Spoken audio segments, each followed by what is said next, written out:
പ്രിയപ്പെട്ട കുട്ടികളെ, കെമിസ്ട്രി ക്ലാസ്സിലേക്ക് സ്വാഗതം.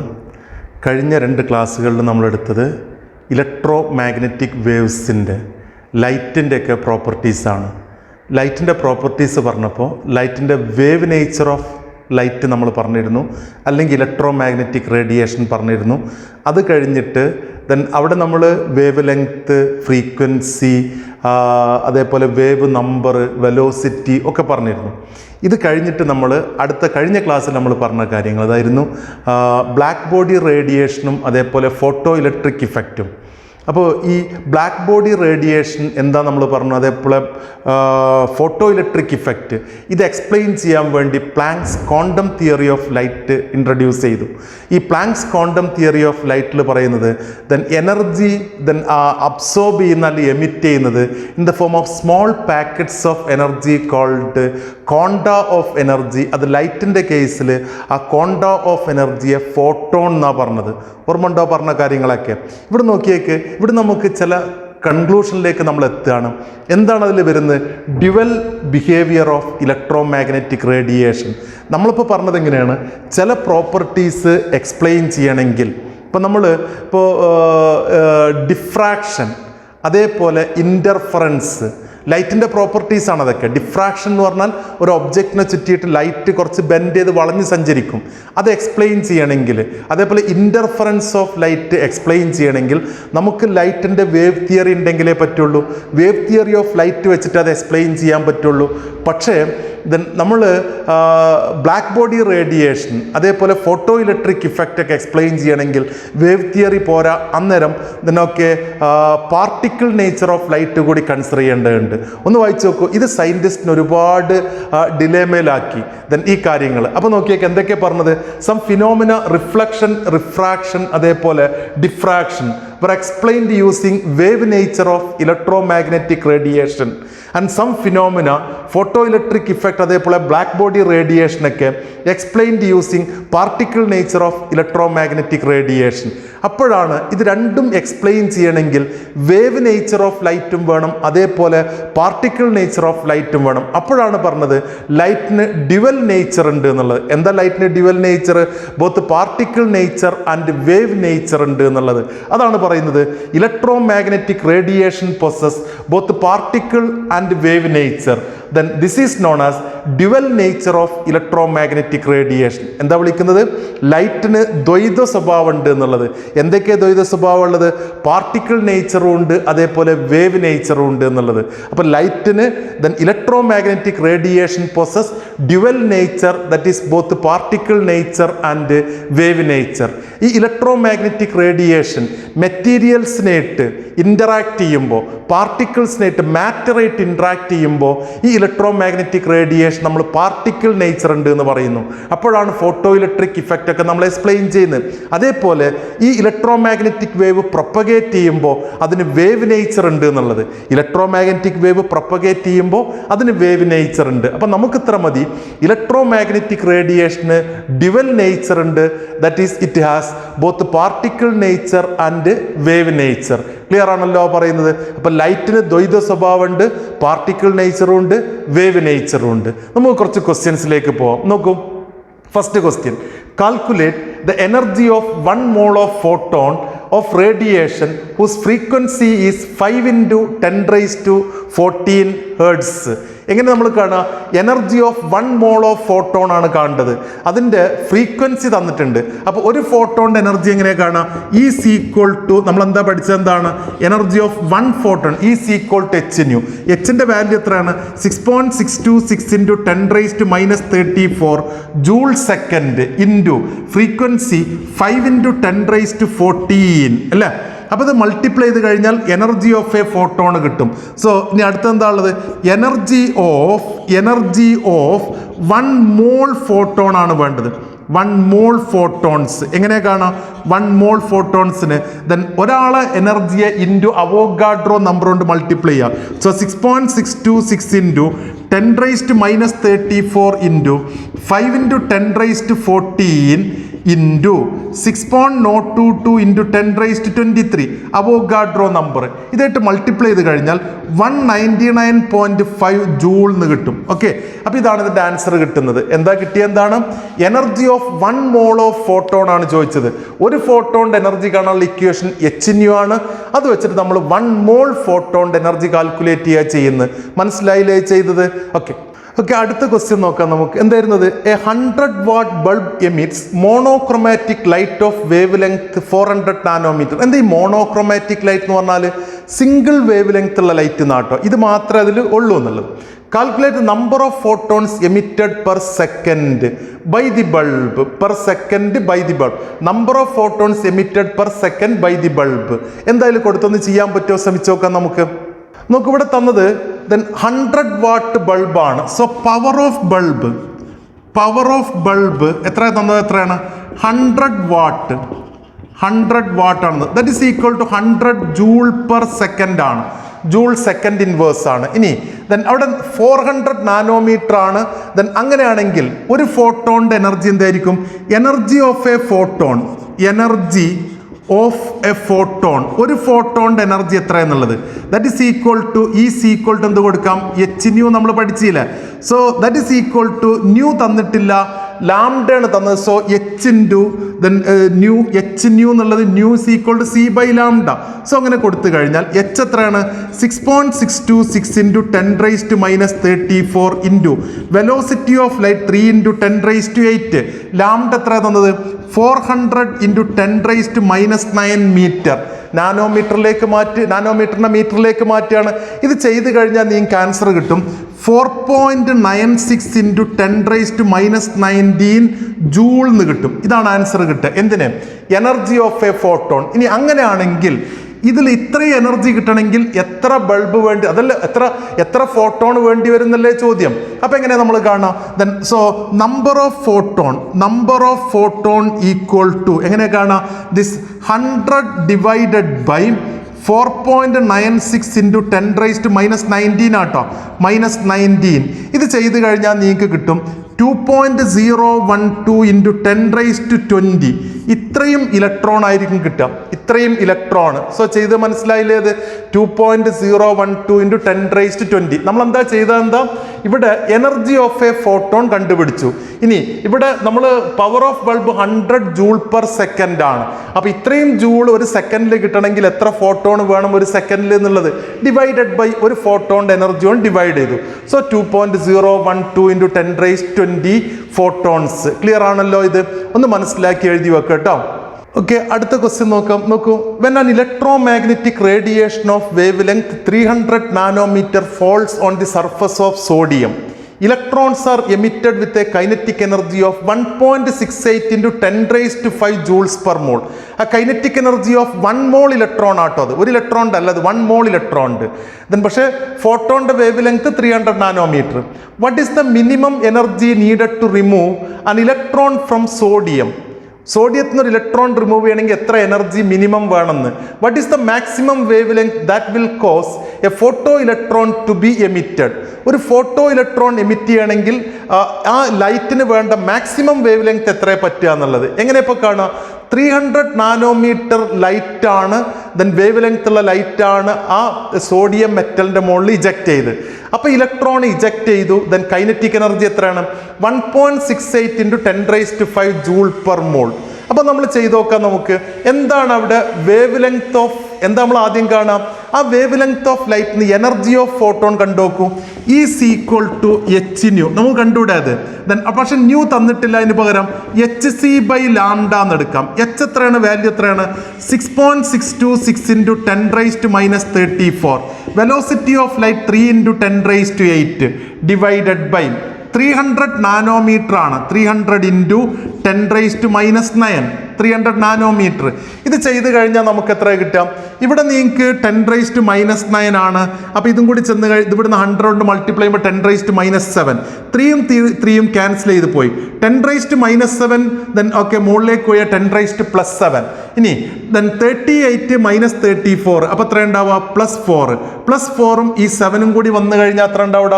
പ്ലസ് ഇവിടുന്ന് എത്രയാണ് 10⁻⁻7 അല്ല, ഈ 7 ഉണ്ട്, പിന്നെ അവിടെ പ്ലസ് 3 × 10⁸ അല്ല, 3 × 10⁸ metre second velocity of light. Okay, അപ്പോൾ ഈ ഇവിടുന്ന് നമ്മൾ -7 ഉണ്ട്, അത് ഇവിടെ കുത്തുമ്പോൾ +7, അപ്പോൾ 10⁸ ഉം 10⁻⁷ കൂടി 10⁻15. 10⁻15 ഇതൊന്ന് പോയി കഴിഞ്ഞാൽ ബാക്കി 6.626 × 10⁻19 ജൂൾ. ഇതാണ് ഒരു ലൈറ്റ് ഫോട്ടോണിന്റെ എനർജി. ക്ലിയർ അല്ലേ അത്? ഓക്കെ, അടുത്തത് ഇവിടെ തന്നത് എന്താ നോക്കൂ. ഇലക്ട്രോൺസിന്റെ കൈനറ്റിക് എനർജി തന്നിട്ടുണ്ട്, ദെൻ പെർ മോൾ ആണ് തന്നത്. അങ്ങനെയാണെങ്കിൽ കൈനറ്റിക് എനർജി ഓഫ് 1 ഇലക്ട്രോൺ എന്തായിരിക്കും?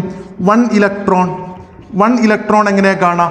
അത് കാണണമെങ്കിൽ 1.68 × 10⁵ അല്ലെ, ഡിവൈഡഡ് ബൈ 6.022 × 10⁻23 ചെയ്താൽ പോരെ. അവോഗാഡ്രോ നമ്പർ കൊണ്ട് ഡിവൈഡ് ചെയ്യുക.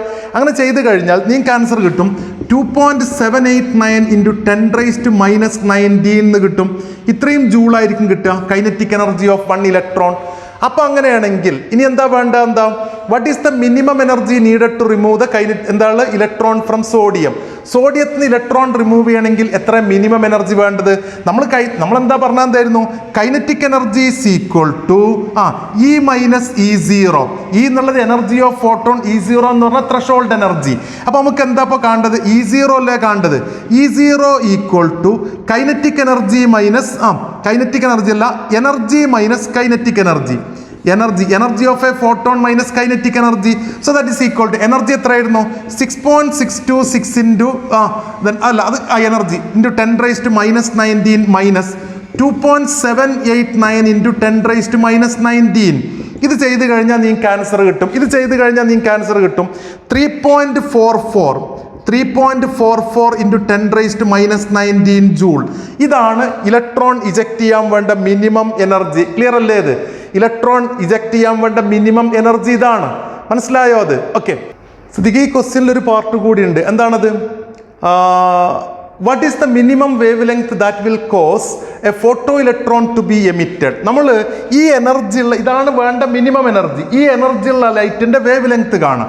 ഈസ് ഈക്വൽ ടു hν എന്ന് പഠിച്ചിട്ടുണ്ട്, or that is equal to hc/λ എന്ന് പഠിച്ചിട്ടുണ്ട്, ഓർ λ ഈക്വൽ ടു hc/e.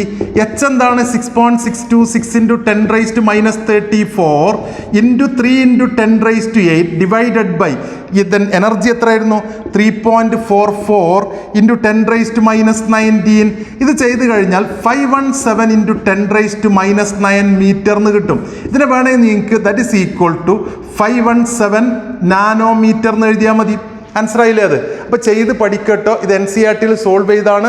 ചെറിയൊരു മാറ്റം ചെയ്യുമ്പോൾ ചിലപ്പോൾ അതിൽ കാണും, പക്ഷേ ആൻസറൊക്കെ കറക്റ്റ് ആയിരിക്കും. നിങ്ങളൊന്ന് ചെയ്ത് നോക്കുക, ആ 2 മെത്തേഡിലൊന്ന് ചെയ്ത് നോക്കുക, കൃത്യം ആൻസർ കിട്ടും. ഓക്കെ, അടുത്തൊരു question. Calculate the threshold frequency µ0 for a metal.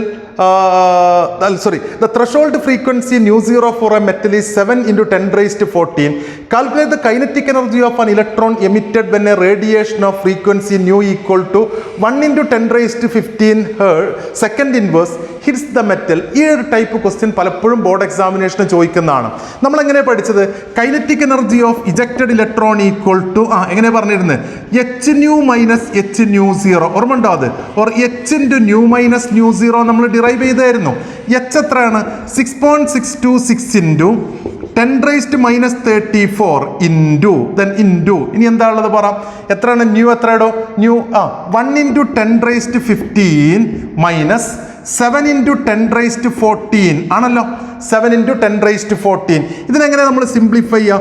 6.626 × 10⁻⁻34 into ഇവിടെ വേണമെങ്കിൽ നമുക്ക് എഴുതാം 10 × 10⁻14. 10 × 10⁻14 മൈനസ് 7 × 10⁻14. അപ്പോൾ നമുക്ക് 6.626 × 10⁻⁻34 ഇവിടുന്ന് 10⁻14 പുറത്തേക്ക് എടുത്തു. So 10 - 7 that is equal to 3 എന്ന് കിട്ടും. ഇത് മൾട്ടിപ്ലൈ ചെയ്ത് കഴിഞ്ഞാൽ നിങ്ങൾക്ക് ആൻസർ കിട്ടും. ഇതല്ലേ കിട്ടുക? Kinetic energy of ejected electron കിട്ടൂലേ നിങ്ങൾക്ക്? ഒന്ന് ചെയ്ത് നോക്ക്, എത്ര കിട്ടും നോക്കും. ഇത് ചെയ്ത് കഴിഞ്ഞാൽ നിങ്ങൾക്ക് 1.99 × 10⁻⁻19 ജൂൾ എന്ന് കിട്ടും. 3 into 6.626, then 10 raised to minus 34 ഉം 10 raised to 14 10 raised to minus 20 എന്ന് കിട്ടും. 2 into 6 18 അല്ലേ ഏകദേശം, 18ന്റെ മുകളിലുണ്ടാവും. അപ്പോൾ 1.99 ആക്കി എഴുതുമ്പോൾ 10 raised to minus 19 ജൂൾ. ചെയ്ത് മനസ്സിലായില്ലേ? അത് കൃത്യമായിട്ട് നോക്കണേ, ചെയ്ത് പഠിക്കണേ. ഈ ഒരു പ്രോബ്ലം പലപ്പോഴും ചോദിക്കുന്ന എക്സാമിന്. ഓക്കെ, നിങ്ങൾ കണ്ടിട്ടുണ്ടോ? ഇതെന്താണ് ഈ കാണുന്ന ചിത്രത്തിൽ? വൈറ്റ് ലൈറ്റ് ഒരു പ്രിസത്തിലൂടെ കടത്തിവിടുന്നു, ഗ്ലാസ് പ്രിസത്തിലൂടെ. അപ്പോൾ 7 കളേഴ്സ് ആയിട്ട് മാറും. നിങ്ങൾ ചെറിയ ക്ലാസ്സിൽ പഠിച്ചിട്ടുണ്ട്, ഡിസ്പേർഷൻ എന്നൊക്കെ പഠിച്ചിട്ടുണ്ട്. നമുക്ക് ഇതിൽ വൈറ്റ് ലൈറ്റ്, നമ്മൾ ലൈറ്റ് ദെൻ ഒരു മീഡിയത്തിലൂടെ കടത്തി വിടുമ്പോൾ അതിൻ്റെ വെലോസിറ്റിയിൽ മാറ്റം വരും. അപ്പോൾ ഡീവിയേഷൻ അല്ലെങ്കിൽ റിഫ്രാക്ഷൻ ഉണ്ടാവും, അതിൻ്റെ പാത്തിൽ ബെൻഡ് വരും. ഒരു മീഡിയത്തിലൂടെ കടത്തി വിടുമ്പോൾ ഇതിനൊക്കെ ബെൻഡ് വരും. അത് ദെൻ ആ മീഡിയത്തിൻ്റെ നേച്ചറിനനുസരിച്ച് മാറും. അങ്ങനെയല്ലേ നമ്മൾ പഠിച്ചത്? ഓക്കെ, ചെറിയ ക്ലാസ്സിൽ കേട്ടതാണ്. ഇവിടെ ദെൻ വേവ് ലെങ്ത് കുറഞ്ഞ ലൈറ്റ് ആണെങ്കിൽ കൂടുതൽ ബെൻഡിങ് ഉണ്ടാവും. വേവ് ലെങ്ത് കുറഞ്ഞ ലൈറ്റിന് കൂടുതൽ ബെൻഡ് വരും. വൈറ്റ് ലൈറ്റിൽ നിങ്ങൾക്കറിയാം violet, IndiGo, blue, green, yellow, orange, red. നമ്മൾ നേരത്തെ പഠിച്ചു 400 നാനോമീറ്റർ മുതൽ 750 നാനോമീറ്റർ വരെയുള്ള വേവ് ലെങ്ത് ഉള്ള ലൈറ്റാണ് അതിലുള്ളത്, നമ്മളെ വിസിബിൾ ലൈറ്റിലുള്ളത്. അപ്പോൾ ഇതിനെ നമ്മൾ പ്രിസത്തിലൂടെ കടത്തി വിടുമ്പോൾ അതിനെ 7 കളേഴ്സ് ആയിട്ട് മാറ്റുകയാണ്. ഓക്കെ, ദെൻ അവിടെ നോക്കിയേക്ക് നിങ്ങൾ എന്തൊക്കെ ഇപ്പോൾ ചെയ്താൽ എന്തൊക്കെ പറഞ്ഞത്? നമ്മൾ ലൈറ്റ് ഒരു ഒബ്ജക്റ്റിലൂടെ കടത്തി വിടുമ്പോൾ അതിൻ്റെ വെലോസിറ്റിയിൽ മാറ്റം വരും. ഡീവിയേഷൻ അല്ലെങ്കിൽ ദെൻ അവിടെ ഡീവിയേഷൻ ഏറ്റവും കൂടുതൽ ബെൻഡിങ് ആർക്കാ കൂടുതൽ വരുന്നത്? ദെൻ വേവ് ലെങ്ത് കുറഞ്ഞ ലൈറ്റിന്. വേവ് ലെങ്ത് കൂടിയ ലൈറ്റിന് കുറച്ച് ബെൻഡിങ്ങേ ഉള്ളൂ. വേവ് ലെങ്ത് കുറവുള്ളത് വയലറ്റിനാണ് അല്ലേ, കൂടുതലുള്ള ഏതിനാണ്? റെഡിനാണ്. റെഡിന് കുറച്ച് ബെൻഡേ വരുന്നുള്ളൂ. ഓക്കെ, ദെൻ ഇനി ഇവിടെ നമ്മൾ ഈ പാറ്റേണിന് പറയുന്ന പേരാണ് സ്പെക്ട്രം എന്നുള്ളത്. നോക്കൂ, നിങ്ങൾ ഇവിടെ സ്പെക്ട്രം നോക്കിയേക്ക്. നോക്കൂ, ആ സ്പെക്ട്രം എന്ന് പറഞ്ഞാൽ എന്താ? ആ കളേഴ്സിന്റെ അറേഞ്ച്മെന്റ്. നോക്കൂ, when a ray of white light is passed through a prism, we get a series of colored bands called എന്താണ്? സ്പെക്ട്രം. ഇതാണ് ആ സ്പെക്ട്രം. ഈ സ്പെക്ട്രത്തിന്റെ പ്രത്യേകത എന്താണ്? ദെൻ ആ spectrum of white light which ranges from violet 7.5 into 10 raised to 14 hertz to 4 into 10 raised to 14 hertz. Frequency പറയുകയാണെങ്കിൽ, wavelength പറയുകയാണെങ്കിലോ 400 നാനോമീറ്റർ ടു 750 നാനോമീറ്റർ വരെ കണ്ടിന്യൂസ് ആണ്. അവിടെ ഇടയ്ക്ക് ഗ്യാപ്പ് ഒന്നുമില്ല.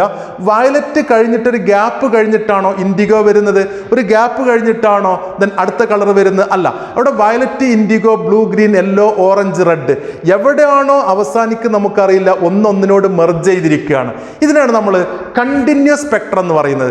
7.5 into 10 raised to 14 ഹെർട്സ് മുതൽ ദെൻ ഇനി 4 into 10 raised to 14 ഹെർട്സ് വരെ ആ ഇലക്ട്രോ മാഗ്നറ്റിക് റേഡിയേഷൻ അല്ലെങ്കിൽ കളേഴ്സിന്റെ അറേഞ്ച്മെന്റ്, ദെൻ റേഡിയേഷന്റെ അറേഞ്ച്മെന്റ്, ഇത് കണ്ടിന്യൂസ് ആണ്. നമ്മൾ അതിനെ പറയും കണ്ടിന്യൂസ് സ്പെക്ട്രം എന്ന് പറയും. മനസ്സിലായില്ലേ എന്താ കണ്ടിന്യൂസ് സ്പെക്ട്രം എന്ന് പറഞ്ഞാൽ? ഇടയ്ക്ക് ഗ്യാപ്പ് ഇല്ല. അപ്പോൾ നമുക്ക് പറയാൻ പറ്റും വൈറ്റ് ലൈറ്റ് അല്ലെങ്കിൽ സൺലൈറ്റ് ഒരു കണ്ടിന്യൂസ് സ്പെക്ട്രാണ്. കണ്ടിന്യൂസ് ആണെന്ന് പറയാം. സൺലൈറ്റിന്റെ സ്പെക്ട്രം എടുത്താൽ കണ്ടിന്യൂസ് ആണെന്ന് പറയാം. നമുക്കിനി പഠിക്കാനുള്ളത് അറ്റോമിക് സ്പെക്ട്രം. എന്താണ് ഈ അറ്റോമിക് സ്പെക്ട്രം എന്ന് പറഞ്ഞാൽ എന്താ? നമ്മളിപ്പോൾ ആറ്റത്തിന് എനർജി കൊടുത്താൽ ആ എനർജി അബ്സോർബ് ചെയ്യും. ആറ്റം എനർജി അബ്സോർബ് ചെയ്ത് കഴിഞ്ഞാൽ അത് ഹയർ എനർജി സ്റ്റേറ്റിലേക്ക് എത്തും. ഇലക്ട്രോണൊക്കെ ഹയർ എനർജി സ്റ്റേറ്റിലേക്ക് എത്തും ആ എനർജി അബ്സോർബ് ചെയ്തിട്ട്. പക്ഷെ ഹയർ എനർജി സ്റ്റേറ്റിൽ അവരെ സ്റ്റെബിലിറ്റി ഇല്ലാതാവും. എനർജി കൂടിയാൽ സ്റ്റെബിലിറ്റി ഇല്ലാതാവും. അപ്പോൾ അവരെന്ത് ചെയ്യും? ലോവർ ലെവലിലേക്ക് തന്നെ വരും. ലോവർ ലെവലിലേക്ക് ആ ഇലക്ട്രോൺ വരുമ്പോൾ അവർ നേരത്തെ അബ്സോർബ് ചെയ്ത എനർജി എന്ത് ചെയ്യണം? എമിറ്റ് ചെയ്യണം. അവർ പുറത്തേക്ക് വിട്ടുകൊടുക്കും. അങ്ങനെ കിട്ടുന്ന ആ റേഡിയേഷനെ നമ്മൾ ഒരു സ്പെക്ട്രോസ്കോപ്പിലൂടെ നോക്കിക്കഴിഞ്ഞാൽ അല്ലെങ്കിൽ സ്പെക്ട്രം രൂപത്തിൽ അറേഞ്ച് ചെയ്ത് കഴിഞ്ഞാൽ അതിനെ നമുക്ക് വേണമെങ്കിൽ അറ്റോമിക് സ്പെക്ട്ര എന്ന് പറയാൻ പറ്റും. നോക്ക് എന്തൊക്കെയാണ് എഴുതിയത്. when an electromagnetic radiation interact with matter, atoms and molecule may absorb energy and reach to higher energy state. നേരത്തെ പറഞ്ഞു. എന്നിട്ട് with higher energy these are unstable. Then എന്നിട്ട് for returning to their normal energy state the atoms and molecule emit radiation in various regions of electromagnetic spectrum. Then അവർ different wavelength ഉള്ള ലൈറ്റാണ് അല്ലെങ്കിൽ radiation ആണ് വിട്ടുകൊടുക്കാം. നോക്കാം നമുക്കത്. തന്നെ എമിഷൻ സ്പെക്ട്രം ഉണ്ട്, അബ്സോർപ്ഷൻ സ്പെക്ട്രം ഉണ്ട്. എന്താ എമിഷൻ സ്പെക്ട്രം എന്ന് പറഞ്ഞാൽ എന്താ? അപ്പോൾ നോക്കൂ, നമ്മൾ വളരെ സിമ്പിളായിട്ട് ഇങ്ങനെ പറയാം. നമ്മളിപ്പോൾ ഇവിടെ ഹൈഡ്രജൻ ഉണ്ട്, ഹൈഡ്രജൻ ഗ്യാസ് നിറച്ചിട്ടുണ്ട്. ഈ ഹൈഡ്രജൻ ഗ്യാസിന് നമ്മൾ ഹൈ എനർജി കൊടുത്തിട്ട് ഹൈ എനർജി കൊടുത്തു കഴിഞ്ഞാൽ ഹൈഡ്രജൻ ആറ്റായിട്ട് മാറും. അത് എന്നിട്ട് ഈ എനർജി അബ്സോർബ് ചെയ്ത് കഴിഞ്ഞാൽ ഇതിൻ്റെ ഇലക്ട്രോൺ ആ എനർജി അബ്സോർബ് ചെയ്തിട്ട് ഹയർ എനർജി സ്റ്റേറ്റിലേക്ക് എത്തും, എക്സൈറ്റഡ് സ്റ്റേറ്റിലേക്ക് എത്തും എന്ന് നമ്മൾ നേരത്തെ പറഞ്ഞു. എക്സൈറ്റഡ് സ്റ്റേറ്റിൽ ഹയർ എനർജി കിട്ടിക്കഴിഞ്ഞാൽ ഇവർ അൺസ്റ്റേബിൾ ആണ്. അപ്പോൾ ഇവരെന്ത് ചെയ്യും? ആ എക്സ്ട്രാ എനർജി റേഡിയേഷൻ്റെ രൂപത്തിൽ ഇലക്ട്രോ മാഗ്നറ്റിക് വേവ് ആയിട്ട് പുറത്തേക്ക് കൊടുക്കും. നമ്മൾ ഇതിനെന്ത് ചെയ്യാണ്? അറേഞ്ച് ചെയ്യാണ്. ഈ കിട്ടുന്നതിനെ നമ്മൾ increasing order of wavelength അല്ലെങ്കിൽ decreasing order of frequency arrange ചെയ്യാണ്. നമുക്ക് പറയാം അതിന് എമിഷൻ സ്പെക്ട്രം എന്ന് പറയാം. എന്താ വിളിക്കുന്ന പേര്? Emission spectrum. വായിച്ചു നോക്കും. The spectrum of radiation emitted by a substance that has absorbed energy. എന്താ പറഞ്ഞാൽ എന്താ? എനർജി അബ്സോർബ് ചെയ്ത ഒരു സബ്സ്റ്റൻസ് വിട്ടുകൊടുക്കുന്ന റേഡിയേഷൻ, എന്നിട്ട് അതിൻ്റെ സ്പെക്ട്രത്തെ പറയുന്ന പേരാണ് എമിഷൻ സ്പെക്ട്രം. ഹൈഡ്രജന് നമ്മൾ നേരത്തെ എനർജി കൊടുത്തു, അത് ഹയർ എനർജി സ്റ്റേറ്റിലെത്തി, എന്നിട്ട് അവർ എനർജി വിട്ടുകൊടുക്കുമ്പോൾ അതിനാണ് നമ്മൾ എന്ത് പേര് പറയുന്നത്? എമിഷൻസ്. ആ റേഡിയേഷന്, ആ സ്പെക്ട്രത്തിന് പറയുന്ന പേരാണ് എമിഷൻ സ്പെക്ട്രം. ഒന്നുകൂടി വായിക്കാം. The spectrum of radiation emitted by a substance that has absorbed energy is called, എന്താ വിളിക്കുന്ന പേര്? Emission spectrum. ഇനി നോക്കും, എമിഷൻ സ്പെക്ട്രത്തിൽ എന്താ ഉള്ളത്? എമിഷൻ സ്പെക്ട്രം നമ്മൾ നോക്കിക്കഴിഞ്ഞാൽ നമ്മൾ ഇനി വരും കേട്ടോ. അത് നേരത്തെ പറഞ്ഞ പോലെ കണ്ടിന്യൂസ് അല്ല കിട്ടുന്നത്. കുറേ വെൽ ഡിഫൈൻഡ് ലൈൻസ് മാത്രമേ ഉണ്ടാവുള്ളൂ. കൃത്യം ലൈന്, കുറേ ഗ്യാപ്പുകൾ, അതിൻ്റെ ബ്ലാക്ക് സ്പേസ് അതിൻ്റെ ഇടയ്ക്ക് ഉണ്ടാവും. നോക്കൂ, അതിനെ നമ്മൾ വിളിക്കും ലൈൻ സ്പെക്ട്രം എന്ന് പറയും. നോക്കാം നമുക്ക്. The emission spectrum of atoms in the gas phase do not form a continuous spectrum. The excited atoms emit light only at a specific wavelength with a dark space between them. Such a spectra is called line spectra or atomic spectra. അങ്ങനെയുള്ള സ്പെക്ട്രത്തെ പറയുന്ന പേരാണ് line Spectra. Well defined lines മാത്രമേ അതിലുണ്ടാവുള്ളൂ. ബാക്കി dark space ആണ് ഇടയ്ക്ക് ഉണ്ടാവുക. അതിനാണ് line Spectra. Example വരുന്നുണ്ട്, വിശദമായിട്ട് പറയാട്ടോ. ഇനി അടുത്തത് അബ്സോർപ്ഷൻ സ്പെക്ട്രം എന്ന് പറഞ്ഞാൽ എന്തായിരിക്കും? ഇപ്പം നമ്മൾ അബ്സോർപ്ഷൻ സ്പെക്ട്രം, ഇവിടെ നമ്മൾ ഹൈഡ്രജൻ എടുക്കുകയാണ്. ഹൈഡ്രജൻ ഇതിന് നമ്മൾ വൈറ്റ് ലൈറ്റ് കൊടുത്തു വിചാരിക്കും. വൈറ്റ് ലൈറ്റ്, ഈ വൈറ്റ് ലൈറ്റിൽ എന്താ ഉള്ളത്? 400 നാനോമീറ്റർ മുതൽ 700 നാനോമീറ്റർ വരെയുള്ള ലൈറ്റ് ഉണ്ട്, കണ്ടിന്യൂസ് സ്പെക്ട്രം. പക്ഷെ ഇവിടുന്ന് പുറത്തേക്ക് വരുമ്പോൾ ആ ലൈറ്റിനെ നമ്മൾ ഇതേപോലെ അറേഞ്ച് ചെയ്ത് കഴിഞ്ഞാൽ അതിൽ കാണാം കണ്ടിന്യൂസ് തന്നെയാണ്, പക്ഷെ ഇടയ്ക്ക് ചില ഡാർക്ക് ലൈന് കാണാൻ പറ്റും.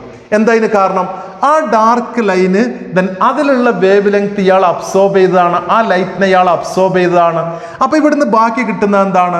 അബ്സോർബ് ചെയ്തതിന്റെ ബാക്കിയാണ്. ആ സ്പെക്ട്രത്തെ പറയുന്ന പേരാണ് അബ്സോർപ്ഷൻ സ്പെക്ട്രം. നോക്കൂ, അബ്സോർപ്ഷൻ സ്പെക്ട്രം എന്ന് പറഞ്ഞാൽ like photographic negative of an emission spectrum. ഞാൻ ആ ചിത്രത്തിലേക്ക് കാണിക്കാം. എന്താ പറഞ്ഞാൽ എന്താ? ഇയാൾ വിട്ടുകൊടുക്കുന്ന ലൈനുകളുണ്ട്. ഇയാളിപ്പോൾ ഇങ്ങനെ വിട്ടുകൊടുക്കുന്ന ചില ലൈൻസ് ഉണ്ടാവും, അതായത് റേഡിയേഷൻ എമിഷൻ സ്പെക്ട്രത്തിൽ ആ ലൈൻസിന്റെ അതേ സ്ഥലത്ത് അടുത്തയിൽ വരുമ്പോൾ എന്താ അറിയോ? Complete continuous. ഇടയ്ക്ക് ചില ഇവിടെ ഇപ്പം എന്താണ്? ഇത് മാത്രമേ കളേർഡ് ലൈൻ ഉണ്ടാവുള്ളൂ. ഈ ലൈനൊക്കെ കളേർഡ്, പക്ഷെ ഇവിടെ മാത്രം എന്തായിരിക്കും? ആ ഭാഗം മാത്രം ഗ്യാപ്പ് ഉണ്ടാവും അബ്സോർപ്ഷൻ സ്പെക്ട്രത്തിൽ. എന്താ കാരണം? ആ ലൈറ്റ് ഇയാൾ അബ്സോർബ് ചെയ്തിട്ടുണ്ട്, ഇയാൾ ആ ലൈറ്റാണ് വിട്ടുകൊടുക്കുന്നത് പുറത്തേക്ക്. ഇയാൾ ആ ലൈറ്റ് അബ്സോർബ് ചെയ്തുകൊണ്ട് അവിടെ ഗ്യാപ്പ് ഉണ്ടാവും. അതുകൊണ്ടാണ് എന്താ കൊടുത്തത്? എന്താണ്? Absorption spectrum is light photographic negative of an emission spectrum. A continuum of radiation is passed through a sample which absorb radiation of certain wavelength. The missing wavelength which corresponds to എന്താ? ആ miss ചെയ്ത wave length എന്താണ്? which corresponds to radiation absorbed by the matter leave dark space in the bright continuous spectrum. ആ bright continuous സ്പെക്ട്രത്തിൽ ഇടയ്ക്ക് ചില dark lines ഉണ്ടാവും. മനസ്സിലാവുന്നുണ്ടോ? അത് ഓക്കെ, നമുക്ക് ചിത്രത്തിൽ കാണിക്കാം. അപ്പോൾ എന്താണ്? A continuum of radiation is passed through A sample which absorb radiation of certain wave length. Pass ചെയ്ത് കഴിഞ്ഞാൽ ഒരു സാമ്പിളിലൂടെ പാസ് ചെയ്ത് ചിലത് മാത്രം അബ്സോർബ് ചെയ്യും. ഓക്കെ, നമ്മുടെ last spectroscopy is the study of എന്താണ്? Absorption spectrum and emission spectrum. ഒന്നുകൂടി നമുക്ക് ആ ചിത്രത്തിലൂടെ വ്യക്തമാക്കാം. നോക്കൂ, ഇതിൽ രണ്ട് പിക്ചർ ഉണ്ട്. ഒന്നാമത്തെ എന്താ അറിയോ? നമ്മൾ എമിഷൻ സ്പെക്ട്രം കാണാനാണ്. അതായത് എക്സൈറ്റഡ് സാമ്പിളാണ് ആദ്യത്തിലുള്ളത്. അത് ലോവർ ലെവലിലേക്ക് വരുമ്പോൾ അത് താഴെ ലെവലിലേക്ക് എനർജി വിട്ടുകൊടുക്കുകയാണ്. അപ്പോൾ വിട്ടുകൊടുക്കുമ്പോൾ അതിനെ നമ്മൾ പ്രിസത്തിലൂടെ പാസ് ചെയ്തപ്പോൾ ഒരു സ്പെക്ട്രം കിട്ടി. ആ സ്പെക്ട്രത്തിൻ്റെ പ്രത്യേകത എന്താണ്? കംപ്ലീറ്റ് ഡാർക്കാണ് ബാക്ക്ഗ്രൗണ്ടിൽ, ചില ലൈൻസ് മാത്രം കാണുന്നുണ്ട്. കാരണം അതിന് കറസ്പോണ്ടിങ് ആയ റേഡിയേഷൻ മാത്രമേ വിട്ടു കൊടുത്തിട്ടുള്ളൂ. അപ്പോൾ എമിഷൻ സ്പെക്ട്രാണ്, അത് ലൈൻ സ്പെക്ട്രാണ്. ഇവിടെ ലൈൻ സ്പെക്ട്രാണ്. ആ ലൈനുകൾ, ആ വേവ് ലെങ്ത്തുള്ള ലൈറ്റ് മാത്രമേ മൂപ്പര് വിട്ടുകൊടുത്തിട്ട് ബാക്കിയൊക്കെ ഡാർക്കാണ്. എന്നാൽ ഞാൻ അടുത്തത് എന്താണ്? അടുത്ത് വൈറ്റ് ലൈറ്റ് ആണ് അടുത്തിൽ കൊടുക്കുന്നത്. അതിൽ ദെൻ ഒരു അബ്സോർബ് ചെയ്യാൻ വേണ്ടിയിട്ട് ഒരു സബ്സ്റ്റൻസിലൂടെ ഒരു മാറ്ററിലൂടെ നമ്മൾ അബ്സോർബ് ചെയ്യാൻ വേണ്ടി കൊടുക്കുകയാണ്. ഓക്കെ, അതിലൂടെ പാസ് ചെയ്യുമ്പോൾ എന്താ സംഭവിക്കുന്നത്?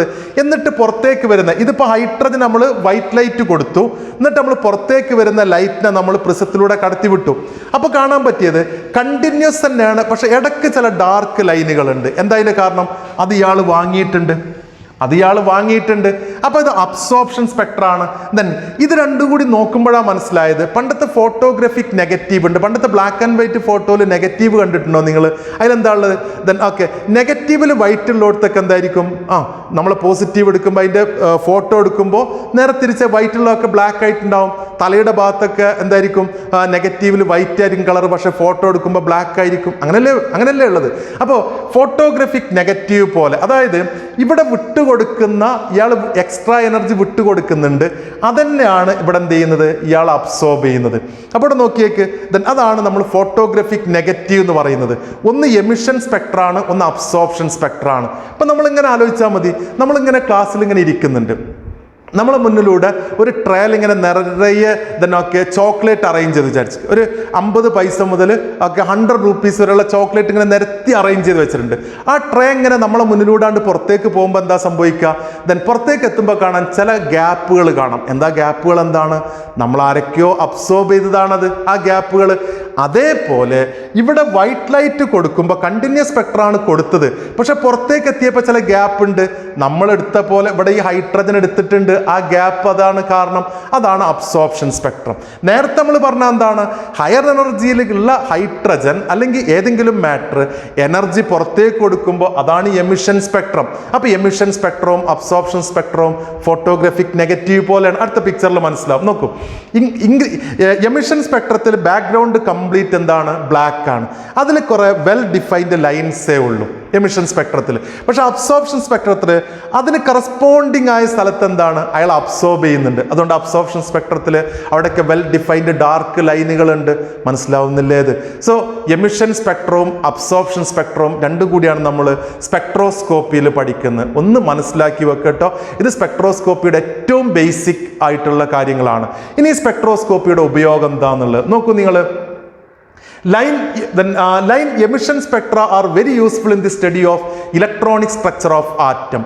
ഓരോ ആറ്റത്തിനും ഓരോ സ്പെസിഫിക് ആയിരിക്കും അതിൻ്റെ സ്പെക്ട്രം എന്നുള്ളത്. ദെൻ ആ സ്പെക്ട്രം ഒരിക്കലും ഹൈഡ്രജൻ ഉള്ളത് ഒരിക്കലും കാർബൺ ഉണ്ടാവില്ല, നൈട്രജൻ. ഓരോരുത്തർക്കും ഇൻഡിപെൻഡൻ്റ് ആയിരിക്കും, ഓരോരുത്തർക്കും സെപ്പറേറ്റ് സ്പെക്ട്ര ഉണ്ടാവുക. Each element has unique line emission spectrum. വളരെ കൃത്യമായ വെൽ ഡിഫൈൻഡ് ലൈൻസ് ആയിരിക്കും, ഓരോരുത്തർക്കും സെപ്പറേറ്റ് ആണ്. അവിടെ നിങ്ങൾ നോട്ട് ചെയ്ത് വെക്കണേ, each element has unique line emission spectrum. The characteristic of lines in atomic spectra can be used in chemical analysis to identify unknown atoms in the same way as fingerprints are used to identify people. നമ്മൾ മനുഷ്യരെ തിരിച്ചറിയാൻ finger print ഉപയോഗിക്കലുണ്ട്, ഓരോരുത്തർക്കും separate ആണ്. അതേപോലെ then chemical അനാലിസിസിൽ എലമെൻസിനെ identify ചെയ്യാനും then നമുക്കെന്ത് ഉപയോഗിക്കാം? ഈ ഫിംഗർ പ്രിൻറ്റ് റീജിയൻ അല്ലെങ്കിൽ എലമെൻസിൻ്റെ എമിഷൻ സ്പെക്ട്ര ഉപയോഗിക്കാൻ പറ്റും. So line emission spectra are also called fingerprint of atoms എന്ന് പറയാറുണ്ട്. സ്പെക്ട്രോസ്കോപ്പി എന്നുള്ള വലിയൊരു ബ്രാഞ്ചാണ് കെമിസ്ട്രിയുടെ. ഓർഗാനിക് കെമിസ്ട്രിയിലൊക്കെ പഠിക്കും നമ്മൾ. ദെൻ ഓർഗാനിക് കോമ്പൗണ്ടിനൊക്കെ അനാലിസിസ് നടത്താൻ വേണ്ടി നമ്മൾ ഈ സ്പെക്ട്രോസ്കോപ്പിയെ നന്നായിട്ട് ഉപയോഗിക്കുന്നു. ഇവിടെ തന്നെ ഒരു എക്സാമ്പിൾ നോക്കൂ. എലമെന്റ്സ് ലൈക്ക് റുബീഡിയം, സീഷ്യം, അതേപോലെ താലിയം, ഇൻഡിയം, ഗാലിയം, അതേപോലെ scandium were discovered when their minerals were analyzed by spectroscopic method. ഈ സ്പെക്ട്രോസ്കോപ്പി വെച്ച് അനലൈസ് ചെയ്തപ്പോൾ അതുവരെ കാണാത്ത ചില എമിഷൻ സ്പെക്ട്രം കിട്ടി. അപ്പോഴാണ് ഈ എലമെന്റ്സിനൊക്കെ ഐഡന്റിഫൈ ചെയ്യാൻ പറ്റിയത്. അപ്പോൾ നോക്കൂ, the element helium was discovered in the sun by spectroscopic method. സണ്ണിൽ ഹീലിയം ഉണ്ട് എന്നുള്ള ഐഡന്റിഫൈ ചെയ്യുന്നത് സ്പെക്ട്രോസ്കോപ്പി മെത്തേഡ് വെച്ചിട്ടാണ്. അപ്പോൾ സ്പെക്ട്രോസ്കോപ്പിയിൽ നമ്മൾ പറയുന്നത് എന്താണ്? സോളാർ സ്പെക്ട്രം നമ്മൾ പറഞ്ഞു കണ്ടിന്യൂസ് ആണെന്നുള്ളത്. വേവ് ലെങ്ത് ഇങ്ങനെ ദെൻ ഇൻക്രീസിങ് ഓർഡറിൽ, ഫ്രീക്വൻസിയുടെ ഡിക്രീസിങ് ഓർഡറിൽ കൃത്യമായിട്ട് അറേഞ്ച് ചെയ്തിട്ടുണ്ട് കണ്ടിന്യൂസ് സ്പെക്ട്രം. ഇനി നമ്മൾ ദെൻ അറ്റോമിക് സ്പെക്ട്ര പഠിക്കുമ്പോൾ രണ്ടെണ്ണമായിട്ട് പറയാം. ഒന്ന് എമിഷൻ സ്പെക്ട്രം ഉണ്ട്, രണ്ട് അബ്സോർപ്ഷൻ സ്പെക്ട്രം ഉണ്ട്. എമിഷൻ സ്പെക്ട്രം അബ്സോർപ്ഷൻ സ്പെക്ട്രം തമ്മിലുള്ള വ്യത്യാസം, രണ്ടും തമ്മിലുള്ള റിലേഷൻ എങ്ങനെയാണ്? ഫോട്ടോഗ്രാഫിക് നെഗറ്റീവ് പോലെയാണ് എന്നുള്ളത് കാര്യങ്ങൾ മനസ്സിലായില്ലേ? അത് line emission spectrum line spectrum ആണ്. ദെൻ അബ്സോർപ്ഷൻ സ്പെക്ട്രം കണ്ടിന്യൂസ് ആണ്. ആ വെൽ ഡിഫൈൻഡ് ലൈൻസ് ഒഴിച്ച് നിർത്തിയാൽ അപ്പോൾ നമുക്കും അതിനെ കണ്ടിന്യൂസ് ആയിട്ട് മുഴുവൻ പറയാൻ പറ്റുമോ? ഇല്ല. ദെൻ അപ്പോൾ നമുക്ക് പറയാൻ പറ്റും എമിഷൻ സ്പെക്ട്രം ഓരോ എലമെന്റിനും സെപ്പറേറ്റ് ആണ്, അങ്ങനെയല്ലേ പറഞ്ഞത്? അതുകൊണ്ടാണ് നമ്മളിത് കെമിക്കൽ അനാലിസിസിന് ഉപയോഗിക്കാൻ പറ്റുന്ന പറയുന്നത്. ഓക്കെ, ദെൻ അതുകൊണ്ട് ദെൻ ആ എമിഷൻ സ്പെക്ട്രത്തെ നമ്മൾ പറയാറുണ്ട് ഫിംഗർ പ്രിന്റ് ഓഫ് ആറ്റംസ് എന്ന് പറയാറുണ്ട്. ഇത്രയേ ഉള്ളൂ. ഇതാണ് നമ്മൾ ദെൻ സ്പെക്ട്രോസ്കോപ്പിയുടെ ബേസിക് ആയിട്ടുള്ള കാര്യങ്ങൾ. ദെൻ ഓക്കെ, ദെൻ ഇനി ഇതേപോലെ നമ്മൾ ചെയ്യുന്നത് ഹൈഡ്രജന്റെ സ്പെക്ട്രം പഠിച്ചു. ഇതേപോലെ ഹൈഡ്രജന്റെ സ്പെക്ട്രം എങ്ങനെ ചെയ്താൽ എന്താ, ഹൈഡ്രജന് ഹൈ എനർജി ഡിസ്ചാർജ് ട്യൂബിൽ ഹൈ എനർജി കൊടുത്തു, ഇലക്ട്രിക് ഡിസ്ചാർജ് കൊടുത്തു. അപ്പോൾ ഹൈഡ്രജൻ മോളിക്യൂൾ വിഘടിച്ചിട്ട് ഹൈഡ്രജൻ ആറ്റംസ് ആയിട്ട് മാറി. അവർ എനർജി അബ്സോർബ് ചെയ്ത് എക്സൈറ്റഡ് സ്റ്റേറ്റിലേക്ക് എത്തി. അത് അൺസ്റ്റേബിൾ ആണ്. ഇവർ ലോവർ എനർജി ലെവലിലേക്ക് തന്നെ വരണം. അപ്പോൾ എക്സ്ട്രാ എനർജി റേഡിയേഷൻ്റെ രൂപത്തിൽ പുറത്തേക്ക് വിട്ടുകൊടുത്തു. അപ്പോൾ അങ്ങനെയാണ് ദെൻ ഒക്കെ ഹൈഡ്രജൻ സ്പെക്ട്രം നോക്കിയപ്പോൾ കുറേ കൂട്ടം ലൈൻസ് വരുന്നുണ്ട്. ആ ലൈൻസിന് ദെൻ ആ കൂട്ടം ലൈൻസിന് പേരുകൾ കൊടുത്തു. ആ സയന്റിസ്റ്റിന്റെ, അത് കണ്ടുപിടിച്ച സയന്റിസ്റ്റിന്റെ പേരിലേക്കാണ് അറിയപ്പെടുന്നത്. പേരുകളും നോക്കൂ, Lyman, Balmer, Paschen, Brackett and Pfund series. ഏതൊക്കെയാണ്? Lyman, Balmer, Paschen, Brackett and Pfund series. ഇനിയുണ്ട് ഹംഫറി സീരീസ് എന്നൊക്കെ പറഞ്ഞിട്ടുണ്ട്. തൽക്കാലം എത്ര മതി നമുക്ക്. നോക്കൂ, when an electric discharge is passed through gaseous hydrogen molecule dissociate then and the energetically excited hydrogen atom produced emit electromagnetic radiation of discrete then okay frequencies. Okay, then the hydrogen atom consists of hydrogen spectrum consists of several lines named after their discoverers. ഏതൊക്കെയാണ് ലൈൻസിന്റെ പേരെന്തൊക്കെയാണ്? കാണാത പഠിക്ക്. Lyman series, Balmer series, passion, Brackett, Pfund series. പക്ഷെ അതിലുള്ള Balmer series മാത്രമേ നമുക്ക് കാണാൻ പറ്റൂ, കാരണം അത് മാത്രമേ വിസിബിൾ റീജിയനിലുള്ളൂ. ലൈമാൻ സീരീസ് അൾട്രാ വയലറ്റ് റീജിയണിലും, ബാക്കി then Paschen, Brackett, Pfund series എവിടെയാണ് വരുന്നത്? ഇൻഫ്രാറെഡ് റീജിയണിലാണ് വരുന്നത്. പഠിച്ചു വെക്കണേ, ഒബ്ജക്റ്റീവിൽ പലപ്പോഴും ചോദിക്കുന്നതാണ്. പേരൊന്നും കൂടി പറ. Lyman, Balmer, Paschen, Brackett, Pfund series. Lyman series ultraviolet റീജിയണിലാണ്, ബാമർ സീരീസ് വിസിബിൾ റീജിയണിലാണ്, ബാക്കി മൂന്നും ഇൻഫ്രാറെഡ് റീജിയണിലാണ്. ഇനി നമുക്കൊരു ഇക്വേഷൻ അപ്ലൈ ചെയ്യാൻ വരുന്നുണ്ട്. അന്നേരം ആ ഇക്വേഷന് വേണ്ടിയിട്ട് അതിന് N1 N2 രണ്ട് വാല്യൂസ് പറയുന്നുണ്ട്. ലൈമാൻ സീരീസിന് N1 = 1, ബാമർ സീരീസിന് N1 = 2, അടുത്ത് 3, 4, 5, 6. ദെൻ N2 കാണാൻ എളുപ്പമാണ്. ലൈമാൻ സീരീസിന് N2 എന്ന് പറഞ്ഞാൽ N1 വലുതൊക്കെ 2, 3, 4. അപ്പോൾ ബാമർ സീരീസിന് N2 എന്ന് പറഞ്ഞാൽ 3, 4, 5, 6 എക്സെട്ര. എളുപ്പമാണ് ഓർക്കാൻ. അടുത്ത് 4, 5, 6 എക്സെട്ര. അപ്പോൾ ഇത് കാണാതെ പഠിക്കണം. ഏതൊക്കെ ലൈൻസ് ഏതൊക്കെയാണ്? Lyman, Balmer, Paschen, Brackett and Pfund series. Then ഇവിടുന്ന് റിഡ്ബർഗ് ഒരു ഇക്വേഷൻ പ്രപ്പോസ് ചെയ്തു. ഏതാ ഇക്വേഷൻ? ഏതാണ്? എല്ലാ നമ്മൾ ഹൈഡ്രജൻ സ്പെക്ട്രത്തിലുള്ള എല്ലാ ലൈൻസിനും അപ്ലൈ ചെയ്യാൻ പറ്റിയതാണ്. To find the wave number. എങ്ങനെ ഇക്വേഷൻ എങ്ങനെയാണ്? Nu bar = 109,677 × 1/n1² - 1/n2². Centimetre inverse എന്നാണ് കിട്ടുന്നത്. Centimetre inverse. ഈ N1 എന്താ നമ്മൾ പറഞ്ഞു?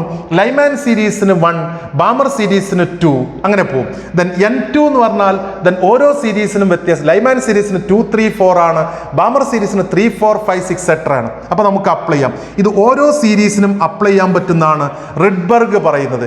ഈ കോൺസ്റ്റന്റ് 109,677 റിഡ്ബർഗ് കോൺസ്റ്റന്റ് എന്ന് പറയാറുണ്ട്. എന്താ പറയുന്ന പേര്? റിഡ്ബർഗ് കോൺസ്റ്റന്റ്. ശരിക്കും ഇത് ദെൻ ബാമർ ആണ് വിസിബിൾ ലൈൻസിന് അപ്ലൈ ചെയ്യാൻ പറ്റുന്ന ഇക്വേഷൻ എന്ന് പറഞ്ഞിട്ട് ഇങ്ങനെ കൊണ്ടുവന്നത്. 1/2² - 1/n² എന്ന് പറഞ്ഞിട്ടാണ് ബാമർ അപ്ലൈ ചെയ്തത്.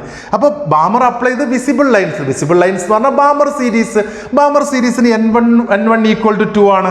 N2 = നമ്മൾ N2 = 3, 4. അത് അയാൾ പറഞ്ഞിരുന്നു N-ന് പകരം 3, 4 കൊടുത്താൽ മതി എന്ന്. അപ്പോൾ നമുക്ക് മൊത്തത്തിൽ റിഡ്ബർഗ് ആണ് പറയുന്നത് എല്ലാ ലൈൻസിനും ഇത് അപ്ലൈ ചെയ്യാൻ പറ്റും എന്നുള്ളത്. അപ്പോൾ റിഡ്ബർഗ് ഇക്വേഷൻ പഠിച്ചാൽ മതി. എങ്ങനെ ഇക്വേഷൻ എങ്ങനെയാണ്? 1/n1² - 1/n2². ഇക്വേഷൻ കാണാതെ പഠിക്ക്. റിഡ്ബർഗ് ഇക്വേഷന് ദെൻ ന്യൂ ബാർ എന്താ? ന്യൂ ബാർ എന്ന് പറഞ്ഞാൽ എന്താ? Wave number. New bar = 109,677 × 1/n1² - 1/n2². അത്രയും സെന്റിമീറ്റർ ഇൻവേഴ്സ് കാണാതെ പഠിക്കണം. ഇനി ഇത് ഹൈഡ്രജൻ സ്പെക്ട്രത്തിൽ നമ്മൾ ഇനി പഠിക്കും. ഹൈഡ്രജൻ സ്പെക്ട്രത്തിൽ വിശദമായിട്ട് നമുക്ക് വരുന്നുണ്ട്. അപ്പോൾ ഹൈഡ്രജൻ സ്പെക്ട്രത്തിൽ ശരിക്കും വരുന്ന ലൈൻസ് എങ്ങനെ വരും നോക്കും. ശരിക്കും വരുന്നത് ആ ഹൈഡ്രജൻ സ്പെക്ട്രത്തിൽ ഹൈഡ്രജന്റെ എനർജി ലെവൽ നമ്മൾ പഠിക്കുന്നുണ്ട്. അന്നേരം പറയാൻ ബാക്കി ആ N1 = 1 1 എന്ന് പറഞ്ഞാൽ നിങ്ങൾ ഷെല്ലൊക്കെ പഠിച്ചിട്ടുണ്ട് ഹൈഡ്രജൻ. ഒന്നാമത്തെ ഷെല്ലിലേക്ക് ഹയർ എനർജി ലെവലിൽ നിന്ന് 2, 3 എന്നൊക്കെ വരികയാണെങ്കിൽ അപ്പോഴാണ് ലൈമാൻ സീരീസ് കിട്ടുക. പക്ഷെ അതേസമയം ഹയർ എനർജി ലെവലിൽ നിന്ന് 2ാമത്തെ ലെവലിലേക്കാണ് വരുന്നതെങ്കിൽ ബാമർ സീരീസും, 3ാമത്തെ ലെവലിൽ നിന്നാണ് ഇലക്ട്രോൺ ഒക്കെ 3ാമത്തെ ലെവലിലേക്കാണ് വരുന്നതെങ്കിൽ പാഷൻ സീരീസും, അങ്ങനെ അങ്ങ് പോകും. Lyman, Balmer, Paschen, Brackett, Pfund series. പറഞ്ഞ് മനസ്സിലായി വിചാരിക്കുന്നു. എങ്ങനെ ഞാൻ പറഞ്ഞു, ഹൈഡ്രജൻ ആറ്റം ഉണ്ട്. ഹൈഡ്രജൻ ആറ്റത്തിൽ ഫസ്റ്റ് ഷെല്ലുണ്ട് N1 = N = 1, N = 2, N = 3. ഇതൊക്കെ നമ്മൾ വിശദമായിട്ട് പഠിക്കും കേട്ടോ. ഈ ഹൈഡ്രജന്റെ ഇലക്ട്രോൺ എപ്പോഴും ഇവിടെയാണ്, ഫസ്റ്റ് ഷെല്ലിലാണ്. പക്ഷെ നമ്മൾ നേരത്തെ പറഞ്ഞ പോലെ എനർജി കിട്ടിക്കഴിഞ്ഞാൽ ഈ ഇലക്ട്രോൺ എന്ത് ചെയ്യും, ഹയർ എനർജി ലെവലിലേക്ക് പോകും. ഹയർ എനർജി ലെവലിലേക്ക് 4, 5, 6 ഒക്കെ ഉണ്ടാവല്ലോ.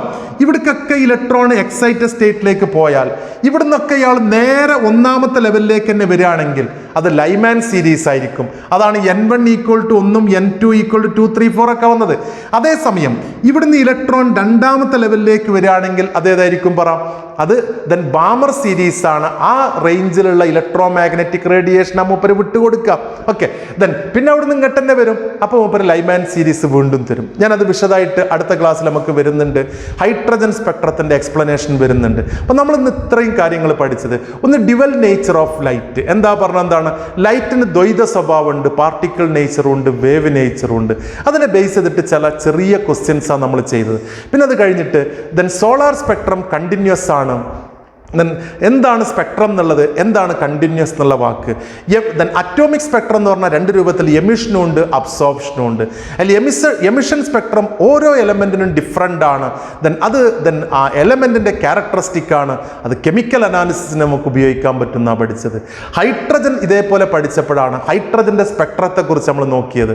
ഹൈഡ്രജന്റെ സ്പെക്ട്രത്തിൽ വെൽ ഡിഫൈൻഡ് ലൈൻസ് ഉണ്ട്. ദെൻ ഓക്കെ, ആ ലൈൻസിനാണ് നമ്മൾ പേര് പറയുന്നത്. ഓരോ ലൈൻസിനും അത് കണ്ടുപിടിച്ച സയന്റിസ്റ്റിന്റെ പേരിൽ അറിയപ്പെടുന്നു.